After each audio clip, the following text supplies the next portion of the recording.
விதமான colours, flavours, preservatives இது எதுவுமே இல்லாமல் இந்த மாதிரி பர்ஃபெக்டான கீ பிஸ்கெட்ஸ் பண்ணலாம். இந்த பிஸ்கெட்டோட டெக்ஸ்சர் பார்த்தீங்கனாலே உங்களுக்கே தெரியும் எவ்வளோ க்ரன்ச்சியாக சூப்பர் டெக்ஸ்சரில் பேக் ஆகி கிடச்சிருக்கு அப்படின்னு.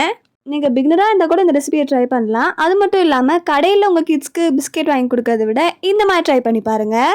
இந்த கீ பிஸ்கெட்ஸை பண்ணுறதுக்கு நம்ம ஜஸ்ட் 3 ingredients இருந்தாலே போதும். இந்த மாதிரி பர்ஃபெக்டான கீ பிஸ்கெட்ஸை நம்ம வீட்டிலே பண்ணிடலாம்.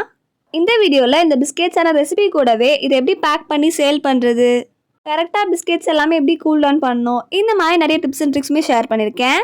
ஸோ வீடியோ ஸ்கிப் பண்ணாமல் ஃபுல்லாக பாருங்கள். இன்னும் லைக் பண்ணலாம், லைக் பண்ணிவிட்டு வாங்க வீடியோக்குள்ளே போகலாம். நம்ம கீ பிஸ்கெட் பண்ணுறதுக்கு எப்பயும் போல் இன்க்ரீடியன்ஸ் எல்லாமே மெஷர் பண்ணி எடுத்துக்கலாம். எல்லா இன்க்ரீடியன்ஸோட மெஷர்மெண்ட்டுமே நான் டிஸ்கிரிப்ஷனில் கிளியராக மென்ஷன் பண்ணிக்கிறேன், கண்டிப்பாக செக் பண்ணிக்கோங்க.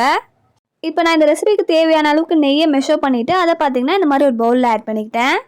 இப்போ இதுக்கப்புறமா இந்த மாதிரி ஒரு ஜல்லடை ப்ளேஸ் பண்ணிவிட்டு இதில் பார்த்திங்கன்னா நான் பவுடர் சுகர் ஆட் பண்ணிக்கிறேன். சுகரை முடிஞ்ச அளவுக்கு நல்லா ஃபைன் பவுடராக பண்ணிவிட்டு அதுக்கப்புறமா ஆட் பண்ணிக்கோங்க. நம்ம என்ன தான் பவுடர் சுகராகவே ஆட் பண்ணாலும் சில லம்ப்ஸ் பார்த்திங்கன்னா இருக்கும், அதனால் சேஃபர் சைடுக்கு இந்த மாதிரி ஜலிச்சு எடுத்துக்கோங்க. கண்டிப்பாக இந்த ஸ்டெப்பை ஸ்கிப் பண்ணாமல் கண்டிப்பாக பண்ணுங்கள். அப்போ தான் நம்மளோட பிஸ்கெட்ஸோட டெக்ஸ்சர் வந்து பர்ஃபெக்டாக கிடைக்கும். இப்போ நம்ம பவுடர் சுகரை சலிச்சதுக்கப்புறமா இது கூட நான் மைதா வந்து சலிச்சு எடுத்துக்கிறேன். மைதாவை நீங்கள் ஒரே பேட்சை அப்படியே ஆட் பண்ணாமல் ஃபஸ்ட்டு கொஞ்சம் கொஞ்சமாக சலிச்சுட்டு அதுக்கப்புறமா பேட்டரை மிக்ஸ் பண்ணிவிட்டு திரும்பவும் பார்த்திங்கன்னா கொஞ்சம் மைதா ஆட் பண்ணி மிக்ஸ் பண்ணுங்கள். நான் வந்து பார்த்திங்கன்னா மைதாவை ஃபுல்லாக வந்து இந்த மாதிரி சலடையில் ஆட் பண்ணிவிட்டு கொஞ்சத்தை மட்டும் பார்த்திங்கன்னா சலிச்சுட்டு அதுக்கப்புறமா இந்த மாதிரி விஸ்க் யூஸ் பண்ணி நம்மளோட நெய், பவுடர் சுகர், மைதா இது எல்லாத்தையுமே நல்லா மிக்ஸ் பண்ணி எடுத்துக்கிறேன். இப்போ நான் பண்ணுற மாதிரி மெத்தடுமே நீங்கள் ஃபாலோ பண்ணலாம். இல்லை அப்படின்னா ஒரு பவுலில் நீங்கள் மெஷர் பண்ணி வச்சுருக்க மைதாவை சலிச்சு வச்சுக்கோங்க. அதை பார்த்திங்கன்னா நம்ம ஆல்ரெடி ஆட் பண்ண பவுடர் சுகர் அண்ட் நெய் கூட பேட்சாக ஆட் பண்ணி மிக்ஸ் பண்ணி எடுத்துக்கோங்க. ரொம்ப மிக்ஸ் பண்ணணுன்னு அவசியம் இல்லை, ஜஸ்ட் நம்மளோட நெய், பவுடர் சுகர், மைதா மிக்ஸ் ஆகி கிடச்சாலே போதும். இப்போ நான் ஃபர்ஸ்ட் பேட்ச் மைதா பார்த்திங்கன்னா கொஞ்சம் மிக்ஸ் பண்ணி எடுத்துட்டேன். இதுக்கப்புறமா திரும்பவும் பார்த்திங்கன்னா சலிச்சுட்டு அதையும் பார்த்திங்கன்னா பேட்டர் கூட சேர்த்து நல்லா மிக்ஸ் பண்ணி எடுத்துக்கிறேன். இந்த மாதிரி நம்ம ஸ்மால் பேட்சாக ட்ரை இன்க்ரீடியன்ஸ் எல்லாமே ஆட் பண்ணி மிக்ஸ் பண்ணும்போது நமக்கு மிக்ஸ் பண்ணுறதுக்குமே ரொம்ப ஈஸியாக இருக்கும். இப்போ நம்ம விஸ்க் யூஸ் பண்ணி ஜஸ்ட் மிக்ஸ் பண்ணி எடுத்துக்கிட்டேன். அதுக்கப்புறமா பார்த்திங்கன்னா சைட்ஸில் ஃபுல்லாக மாவு எல்லாமே இருக்கும் இல்லையா, அதனால நான் ஸ்பேச்சுலா யூஸ் பண்ணி சைட்ஸ் எல்லாமே ஸ்க்ரேப் பண்ணிவிட்டு டோ பார்த்திங்கன்னா ரெடி பண்ணி எடுத்துக்க போகிறோம். நீங்கள் இந்த டோவை கையிலையுமே மிக்ஸ் பண்ணி எடுத்துக்கலாம், பட் கையில் மிக்ஸ் பண்ணோம் அப்படின்னா ரொம்ப ஸ்டிக் ஆகும், அதனால நான் ஸ்பேச்சுலா யூஸ் பண்ணி மிக்ஸ் பண்ணி காட்டுறேன்.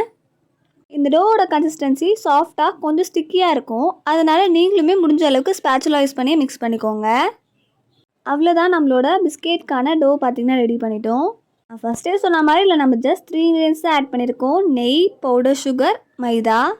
இப்போ நம்ம டோ ரெடி பண்ணியாச்சு. இதை பேக் பண்ணி எடுக்கிறதுக்கு ட்ரேவுமே ரெடி பண்ணி எடுத்துக்கலாம். நான் நம்மளோட பிஸ்கெட்ஸை பார்த்திங்கன்னா நம்ம ஓடிஜிலே பார்த்திங்கன்னா இந்த மாதிரி பிளாக் கலர் ட்ரே கொடுப்பாங்க, அதில் தான் பேக் பண்ணி எடுக்க போகிறேன். ஒருவேளை இந்த மாதிரி ட்ரே உங்ககிட்ட இல்லை அப்படின்னா நீங்கள் நார்மலாக கேக் டின்ஸில் கூட இந்த மாதிரி பார்ச்மெண்ட் பேப்பர் போட்டுட்டு அதில் கூட பேக் பண்ணி எடுத்துக்கலாம். இப்போ இதுக்கப்புறமா பார்ச்மெண்ட் பேப்பர் லைன் பண்ணி எடுத்துக்க போகிறோம். தேவையான அளவுக்கு பார்த்திங்கன்னா கரெக்டாக மெஷர் பண்ணிவிட்டு இந்த மாதிரி கட் பண்ணி எடுத்துக்கோங்க. கண்டிப்பாக பார்ச்மெண்ட் பேப்பர் போட்டு குக்கீஸ் பேக் பண்ணுங்கள். இல்லை அப்படின்னா நம்மளோட பேன்லேயே பார்த்திங்கன்னா குக்கீஸ் வந்து ஸ்டிக் ஆகிடும், இல்லை அப்படின்னா பேர்ன் ஆகிறதுக்குமே நிறைய சான்ஸ் இருக்குது. இப்போ நம்மளோட ட்ரேயில் பார்த்திங்கன்னா பார்ச்மெண்ட் பேப்பர் போடுறதுக்கு முன்னாடி கொஞ்சமாக நான் நெய் ஸ்ப்ரெட் பண்ணிக்கிறேன். நீங்கள் நெய் அப்ளை பண்ணுறதுக்கு பதிலாக ஆயிலுமே அப்ளை பண்ணிக்கலாம், பட் நம்ம இன்றைக்கி நெய் பிஸ்கெட் பண்ணுறதுனால நான் நெய் அப்ளை பண்ணியிருக்கேன். இதுவுமே பார்த்திங்கன்னா ஒரு குட்டி ஃப்ளேவர் கொடுக்கும். இப்போ நம்ம ஆல்ரெடி ரெடி பண்ணி வச்சுருந்த பிஸ்கெட்கான பேட்டரை பார்த்திங்கன்னா இந்த மாதிரி குட்டி குட்டியாக எடுத்துகிட்டு அதை நான் இப்போ ரோல் பண்ணுற மாதிரி ரோல் பண்ணிக்கோங்க. நீங்கள் பிகினராக இருக்கீங்க அப்படின்னா சைஸ் கரெக்டாக வரதுக்கு இந்த மாதிரி ஏதாச்சும் மெஷரிங் ஸ்பூன் யூஸ் பண்ணி அதில் மெஷர் பண்ணிவிட்டு அதுக்கப்புறமா இந்த மாதிரி ரோல் பண்ணிக்கோங்க. நான் இன்றைக்கி இந்த கீ பிஸ்கெட்ஸை மினி சைஸில் பண்ணியிருக்கேன், அதனால் நான் எந்த மெஷரிங் ஸ்பூனுமே யூஸ் பண்ணி மெஷர் பண்ணல. அப்படியே பார்த்திங்கன்னா குட்டி குட்டியாக எடுத்துகிட்டு ரோல் பண்ணி வச்சுக்கிறேன். நீங்கள் கண்டிப்பாக மெஷரிங் ஸ்பூன் யூஸ் பண்ணியுமே மெஷர் பண்ணிவிட்டு அதுக்கப்புறமா பார்த்திங்கன்னா இந்த மாதிரி வந்து ரோல் பண்ணி வச்சுக்கலாம். இப்போ இதே மாதிரியே நம்மளோட குக்கீஸ் எல்லாமே ரோல் பண்ணி ட்ரேயில் ப்ளேஸ் பண்ணிக்கிறேன். நம்மளோட கிளாஸில் ரீசெண்டாக நான் ப்ரௌனி மாஸ்டர் கிளாஸ் அனௌன்ஸ் பண்ணியிருந்தேன். அந்த கிளாஸ்க்கு நான் பிளான் பண்ணியிருந்த ஸ்லாட்ஸ் பார்த்திங்கன்னா 15 to 20 ஸ்லாட்ஸ் தான். பட் நான் எக்ஸ்பெக்ட் பண்ணதை விட நிறைய பேர் பார்த்திங்கன்னா அந்த கிளாஸில் ஜாயின் பண்ணியிருக்கீங்க. அந்த கிளாஸ்க்கான வீடியோஸுமே நான் நம்ம சேனலில் போஸ்ட் பண்ணிட்டு தான் இருக்கேன். நீங்கள் மெம்பராக ஜாயின் பண்ணியிருந்தீங்கன்னா அந்த கிளாஸில் கண்டிப்பாக அந்த வீடியோஸ் எல்லாமே உங்களால் ஆக்சஸ் பண்ண முடியும். அந்த கிளாஸ் நம்ம ஜஸ்ட் 299 rupeesக்கு ரீச் பண்ணிகிட்ருக்கோம். பட் நிறைய பேர் இப்போ புதுசாக நம்ம சேனல் சப்ஸ்கிரைப் பண்ணிவிட்டு நான் இப்போ தான் ஜாயின் பண்ணியிருக்கேன், அந்த கிளாஸ்க்கு ஆஃபர் இருக்கா, நான் இப்போ ஜாயின் பண்ண முடியுமான்னு கேட்குறீங்க. பட் நான் ஃபஸ்ட்டே சொன்ன மாதிரி அந்த கிளாஸ்க்கான ஸ்லாட்ஸ் எல்லாமே ஃபுல் ஆயிடுச்சு. பட் கவலைப்படாதீங்க, இப்போ திரும்பவும் பார்த்திங்கன்னா அப்கமிங் மந்த்லியுமே நான் ப்ரௌனி கிளாஸ் எடுப்பேன். இந்த கிளாஸை நான் மெம்பர்ஷிப் மூலயமா எடுக்க போகிறது இல்லை, ஜூம் கிளாஸ் மூலயமா இந்த கிளாஸ் வந்து கனெக்ட் பண்ணுவேன். மெம்பர்ஷிப் மூலயமா ப்ரௌனி மாஸ்டர் கிளாஸ் ஜாயின் பண்ணியிருந்தீங்கன்னா நீங்கள் ப்ரௌனி மாஸ்டர் கிளாஸ்க்கு பே பண்ண ₹299 அமௌண்ட் பார்த்தீங்கன்னா 1 மந்த்துக்கு தான் வேலிட். 1 மந்த் வரைக்கும் நீங்கள் அந்த வீடியோஸ், ஃபோட்டோஸ், பிடிஎஃப்ஸ் இது எல்லாமே பார்த்தீங்கன்னா ஆக்சஸ் பண்ணிக்கலாம். பிடிஎஃப்மே நீங்கள் டவுன்லோட் பண்ணிக்கலாம். பட் நம்ம மே மந்த்துக்கு ப்ரௌனி கிளாஸ் போட்டோம் அப்படின்னா அந்த ரெக்கார்டிங்ஸ் வீடியோஸ் எல்லாமே பார்த்தீங்கன்னா உங்களால் லைஃப் டைம் ஆக்சஸ் பண்ணுற மாதிரி தான் நான் வந்து கிளாஸ் கொண்டு வர போகிறேன். ஸோ கண்டிப்பாக உங்களுக்கு ஃப்யூச்சரில் ரொம்ப யூஸ்ஃபுல்லாக இருக்கும். அதுக்கேற்ற மாதிரி ஃபீஸுமே பார்த்தீங்கன்னா நான் சார்ஜ் பண்ணுவேன். அப்கமிங் மந்த்க்கான ப்ரௌனி கிளாஸோட டீட்டெயில்ஸ், சிலபஸ் எல்லாமே நான் சீக்கிரமாக இன்னொரு வீடியோவில் ஷேர் பண்ணுறேன். கண்டிப்பாக நீங்களுமே மிஸ் பண்ணாமல் ஜாயின் பண்ணிக்கோங்க. இப்போ பேக் டு த ரெசிபி. நம்மளோட குக்கீஸ் எல்லாமே நான் இந்த மாதிரி ரோல் பண்ணி ப்ளேஸ் பண்ணிட்டேன் ட்ரேயில். இப்போ மிச்சம் இருக்க டவ்வையுமே பார்த்திங்கன்னா நம்ம இந்த மாதிரி பவுலில் ஒரு மூடி போட்டு அப்படியே ப்ளேஸ் பண்ணிக்கலாம். இப்போ இந்த குக்கீஸை நான் ஓடிஜிலாம் பேக் பண்ணி எடுக்க போகிறேன். பேக் பண்ணுறதுக்கு முன்னாடி டாப்பிங்ஸாக பார்த்திங்கன்னா நான் கொஞ்சம் கேஷ்யூஸ் வந்து சாப் பண்ணி மேலே ஆட் பண்ண போகிறேன். இது வந்து ஆப்ஷனல் தான். உங்களுக்கு வேணும்னா நீங்கள் ஆட் பண்ணிக்கலாம். நீங்கள் கேஷ்யூஸ்க்கு பதிலாக பார்த்தீங்கன்னா பாதாம் இல்லை பிஸ்தா இந்த மாதிரி கூட டாப்பிங்ஸ் ஆட் பண்ணிக்கலாம். இந்த மாதிரி கேஷ்யூஸை நான் இந்த சாப்பரில் தான் சாப் பண்ணி ஆட் பண்ண போகிறேன். நான் இந்த சாப்பரை மீஷோலேருந்து பர்ச்சேஸ் பண்ணியிருந்தேன். இந்த ப்ராடக்ட்டோட லிங்க்கை நான் டிஸ்கிரிப்ஷனில் கொடுக்குறேன். உங்களுக்கு தேவைப்பட்டால் கண்டிப்பாக செக் பண்ணி பாருங்கள். இது சாப்பர், ஃபுட் கலர்ஸ் இந்த மாதிரி நிறைய யூஸ்ஃபுல்லான மெட்டீரியல்ஸ் எல்லாமே நான் மீஷோவில் பர்ச்சேஸ் பண்ணி அதுக்கான ரிவ்யூவுமே ஒரு வீடியோவாக ஷேர் பண்ணியிருக்கேன். அந்த வீடியோட லிங்க்கை டிஸ்கிரிப்ஷனில் டேக் பண்ணுறேன். கண்டிப்பாக செக் பண்ணி பாருங்கள். இப்போ நம்மளோட கேஷ்யூஸையுமே பார்த்திங்கன்னா சாப் பண்ணி எடுத்தாச்சு. இந்த மாதிரி நம்ம சாப் பண்ணி ஆட் பண்ணும்போது பார்க்கறதுக்குமே அழகாக இருக்கும். பாருங்கள் எவ்வளோ சூப்பராக சாப் ஆகி கிடச்சிருக்கு அப்படின்னு. இப்போ இந்த சாப் பண்ண கேஷ்யூஸ் எல்லாமே நான் கொஞ்சமாக பார்த்திங்கன்னா நம்ம பிஸ்கெட்ஸ் மேலே ப்ளேஸ் பண்ணிக்கிறேன். நான் ஃபஸ்ட்டே சொன்ன மாதிரி நீங்கள் கேஷ்யூஸ் தான் ஆட் பண்ணணும்னு இல்லை, பாதாம் கூட ஆட் பண்ணிக்கலாம். இல்லை அப்படின்னா நீங்கள் இந்த மாதிரி சாப் பண்ணாமல் அப்படியே கூட பார்த்திங்கன்னா பிஸ்கெட்ஸ் மேலே ப்ளேஸ் பண்ணிக்கலாம். பட் நீங்கள் இந்த மாதிரி சாப் பண்ணி ஆட் பண்ணுறீங்க அப்படின்னா இந்த மாதிரி மேலே டாப்பிங்ஸை ஆட் பண்ணிவிட்டு நான் இப்போ ப்ரெஸ் பண்ணி காட்டுவேன் பாருங்கள். அந்த மாதிரி நீங்களும் வந்து ப்ரெஸ் பண்ணி எடுத்துக்கோங்க. அப்போ தான் நம்ம ஆட் பண்ண டாப்பிங்ஸ் எல்லாமே நம்ம பிஸ்கெட் கூட சேர்ந்து கரெக்டாக பேக் ஆகி கிடைக்கும். நீங்கள் சும்மா இந்த மாதிரி டாப்பிங்ஸ் மட்டும் ப்ளேஸ் பண்ணிவிட்டு அப்படியே விட்டுட்டிங்க அப்படின்னா பேக் பண்ணி எடுக்கும் போது நம்மளோட டாப்பிங்ஸ் மட்டும் தனியாக பார்த்தீங்கன்னா பிஸ்கெட்டை விட்டு வெளியே வந்துடும். ஏன் இதெல்லாம் சொல்கிறேன்னு பார்த்தீங்கன்னா இந்த மாதிரி குட்டி குட்டி மிஸ்டேக்ஸ் எல்லாமே நானும் பண்ணியிருக்கேன். நீங்களும் பண்ணக்கூடாதுன்னு சொல்லிட்டு தான் நான் இந்த டிப்ஸ் எல்லாமே ஷேர் பண்ணியிருக்கேன். இப்போ நம்மளோட கேஷ்யூஸ் எல்லாமே நம்ம எல்லா பிஸ்கெட்லேயுமே பார்த்தீங்கன்னா ஆட் பண்ணியாச்சு. இப்போ நான் இப்போ ப்ரெஸ் பண்ணுற மாதிரி சும்மா பார்த்தீங்கன்னா ப்ரெஸ் பண்ணிக்கோங்க. ரொம்ப ப்ரெஷ்ஷாக போட்டு ப்ரெஸ் பண்ணணும்னு இல்லை, சும்மா லைட்டாக ப்ரெஸ் பண்ணிக்கோங்க. ப்ரெஸ் பண்ணிவிட்டு இப்போ நம்ம இதை பேக் பண்ணி எடுத்துக்கலாம். நான் இன்றைக்கி இந்த பிஸ்கெட்ஸை ஓடிஜியில் தான் பேக் பண்ணி எடுக்க போகிறேன். 180 டிகிரி செல்சியஸில் 10 மினிட்ஸ் ப்ரீ ஹீட் பண்ணிவிட்டு 10 to 15 மினிட்ஸ் பேக் பண்ணி எடுத்துக்கோங்க. பிஸ்கெட்ஸ் பொறுத்த வரைக்கும் நீங்கள் அப்பப்போ செக் பண்ணிகிட்டே இருங்க. 2 மினிட்ஸ் எக்ஸ்ட்ராவாக ஆச்சுன்னா கூட நம்ம பிஸ்கெட்ஸ் பார்த்திங்கன்னா பர்ன் ஆகிடும். அதனால் ஒரு 8 மினிட்ஸ் அப்படி வரும்போதே நீங்கள் பிஸ்கெட்ஸ் பேக் ஆகிடுச்சா அப்படின்றத செக் பண்ணிக்கோங்க. பிஸ்கெட்ஸ் கரெக்டாக பேக் ஆகிடுச்சான்னு எப்படி கண்டுபிடிக்கலான்னு பார்த்தீங்கன்னா இப்போ உங்களுக்கே பார்த்தீங்கன்னா தெரியும் மேலே ஒரு ப்ரௌன் கலரில் டெக்ஸ்சர் ஃபார்ம் ஆகி கிடச்சிருக்கு. பேக் பண்ணும்போது வச்ச பிஸ்கெட்டோட கலரும் இப்போ பார்த்தீங்கன்னா பேக் ஆனதுக்கப்புறமா கோல்டன் ப்ரௌன் கலரில் சைட்ஸ் எல்லாமே பேக் ஆகி கிடச்சிருக்கும். இந்த மாதிரி நம்மளுக்கு கிடச்சிதுன்னா பிஸ்கெட்ஸ் எல்லாமே பர்ஃபெக்டாக பேக் ஆகி கிடச்சிருக்குன்னு அர்த்தம். இப்போ பாருங்கள் பிஸ்கெட்ஸோட சைட்ஸ் மட்டும் இந்த மாதிரி கொஞ்சம் கலர் மாதிரி கிடச்சிருக்கு. இந்த மாதிரி வந்த உடனே வெளியே எடுத்துருங்க. இல்லை அப்படின்னா ஒரு 2 மினிட்ஸ் வச்சிங்கனாலுமே பர்ன் ஆகிறதுக்கு நிறைய சான்ஸ் இருக்குது. இப்போ நம்ம பேக் பண்ண பிஸ்கெட்ஸ் எல்லாமே கூல் டவுன் ஆகட்டும். அதுக்குள்ளே பார்த்திங்கன்னா நம்ம மிச்சம் இருக்க பேட்டரியுமே பார்த்திங்கன்னா பிஸ்கெட்ஸ் பண்ணி எடுத்துக்கலாம். அதே ப்ராசஸ் தான். குட்டியாக பார்த்திங்கன்னா டோ எடுத்துகிட்டு ரோல் பண்ணிவிட்டு ட்ரேயில் ப்ளேஸ் பண்ணிக்க போகிறேன். பிஸ்கெட்ஸ்லேயுமே பார்த்திங்கன்னா நிறைய வெரைட்டிஸ் இருக்குது. குக்கீஸ்லேயுமே நிறைய வெரைட்டிஸ் இருக்குது.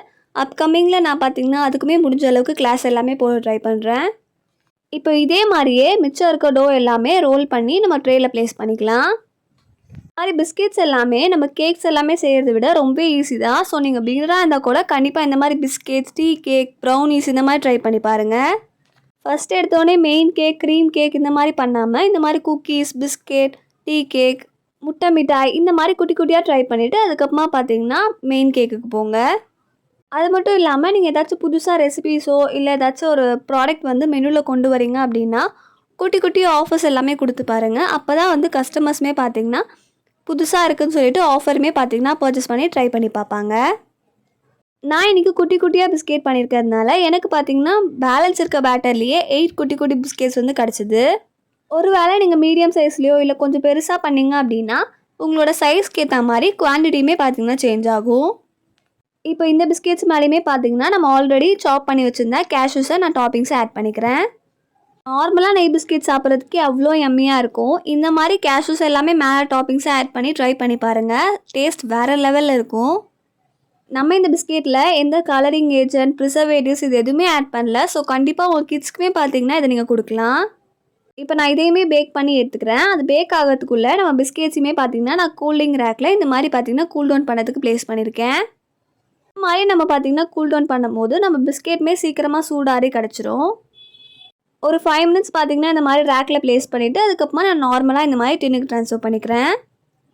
பிஸ்கெட்ஸ் பொறுத்த வரைக்கும் நீங்கள் சீக்கிரமாக கூல் டவுன் பண்ணணும்னு நினச்சிங்கன்னா நான் இப்போ ப்ளேஸ் பண்ண மாதிரி இந்த மாதிரி ஒரு ரேக்கில் ப்ளேஸ் பண்ணிவிட்டு நீங்கள் கூல் டவுன் பண்ணி எடுத்துக்கோங்க. இப்போ பாருங்கள் நம்மளுக்கு பிஸ்கெட்ஸுமே பார்த்தீங்கன்னா நல்லா கூல் டவுன் ஆகி சூப்பராக கிடச்சிருக்கு. பாருங்கள் நம்ம பிஸ்கெட் எவ்வளோ பர்ஃபெக்டாக பேக் ஆகி கிடச்சிருக்கு அப்படின்னு. பின்னாடியுமே பார்த்தீங்கன்னா நல்லா பேக் ஆகி கிடச்சிருக்கு. இந்த மாதிரி கோல்டன் ப்ரௌன் வந்துச்சுன்னா தான் நம்ம பிஸ்கெட் பார்த்தீங்கன்னா பர்ஃபெக்டாக பேக் ஆகி கிடச்சிருக்குன்னு அர்த்தம். இப்போ இந்த பிஸ்கெட்டை நான் உடச்சி உள்ள டெக்ஸ்சருமே பார்த்தீங்கன்னா உங்களுக்கு காட்டுறேன் பாருங்கள். எவ்வளோ கிறிஸ்பியாக பார்க்கறதுக்கே எவ்வளோ டெம்ப்டிங்காக இருக்குதுன்னு. கண்டிப்பாக நீங்கள் ஒரு ஹோம் பேக்கராக இருந்தாலும் சரி இல்லை உங்கள் கிட்ஸ்க்கு கொடுக்கறதா இருந்தாலும் சரி இந்த பிஸ்கெட்டை கண்டிப்பாக ஒரு தடவை ட்ரை பண்ணி பாருங்கள். இப்போ நம்மளோட பிஸ்கெட்ஸை எப்படி பேக் பண்ணுதுன்னு பார்க்கலாம். இந்த மாதிரி பிஸ்கெட் குக்கீஸ் எல்லாமே முடிஞ்ச அளவுக்கு பிளாஸ்டிக் ஏர்டைட் கண்டெய்னரில் இல்லை பிவிசி பாக்ஸில் பேக் பண்ணி கொடுங்க. இந்த மாதிரி நம்ம பேக் பண்ணி கொடுக்கும்போது தான் நம்ம பிஸ்கெட்டோட டெக்ஸ்சர் டேஸ்ட் அது மட்டும் இல்லாமல் அந்த கிறிஸ்பினஸ் இது எல்லாமே பார்த்திங்கன்னா நம்ம கஸ்டமர்கிட்ட போய் சேரும் போதுமே அதே மாதிரியே இருக்கும். நீங்கள் வீட்டுக்காக பண்ணி ஸ்டோர் பண்ணுறீங்க அப்படின்னாலுமே முடிஞ்ச அளவுக்கு ஏர்டைட் பாக்ஸில் ஸ்டோர் பண்ணிக்கோங்க. அப்போ தான் நீங்கள் எப்போ சாப்பிட்டாலுமே அந்த கிறிஸ்பினஸ் பார்த்திங்கன்னா மெயின்டைன் ஆகும். இப்படி தான் பார்த்திங்கன்னா நானுமே பேக் பண்ணி கொடுப்பேன். இது பார்த்திங்கன்னா நான் 100 கிராம்ஸ் வெயிட் இருக்க அளவுக்கு பேக் பண்ணியிருக்கேன். நீங்கள் ஸ்டார்டிங் ஸ்டேஜில் இந்த மாதிரி 100 கிராம்ஸ் 150 கிராம்ஸ் 200 கிராம்ஸ் இந்த மாதிரி பார்த்தீங்கன்னா ட்ரை பண்ணி பாருங்கள். இந்த மாதிரி கொஞ்சம் குவான்டிட்டிக்கு நம்ம ஆஃபர் கொடுக்கும்போது நிறைய பேர் பார்த்தீங்கன்னா கொஞ்சம் குவான்டிட்டி ப்ரைஸுமே அஃபோர்டபுளாக இருக்குதுன்னு சொல்லிட்டு கண்டிப்பாக ட்ரை பண்ணுறதுக்கு நிறைய சான்ஸ் இருக்குது. ஸோ அவ்வளோதான், இதெல்லாம் தான் நான் இந்த வீடியோவில் ஷேர் பண்ணணும்னு நினச்சேன். இப்போ இந்த ரெசிபி உங்களுக்கு ரொம்ப யூஸ்ஃபுல்லாக இருக்கும்னு நினைக்கிறேன். நீங்களுமே கண்டிப்பாக இதை ஒரு தடவை வீட்டில் ட்ரை பண்ணி பாருங்கள். நீங்கள் ஒன்ஸ் இந்த ரெசிபியை ட்ரை பண்ணிட்டீங்கன்னா இதுக்கப்புறமா நெய் பிஸ்கெட்டை கடையில் வாங்கி சாப்பிடவே மாட்டிங்களே, நீங்களே வீட்டில் ஈஸியாக பண்ணிக்கலாம். ப்ரௌனிஸ்க்குமே பார்த்தீங்கன்னா ஆஃபர் கொடுக்கலான்னு இருக்கோம். அதில் பார்த்தீங்கன்னா உங்களுக்கு என்ன ப்ரௌனி ஆஃபர் வேணும் அப்படின்றதையுமே கண்டிப்பாக கமெண்ட்டில் சொல்லுங்கள். நெக்ஸ்ட் யூஸ்ஃபுல்லான வீடியோவில் பார்க்கலாம். டாடா, பாய் பாய்.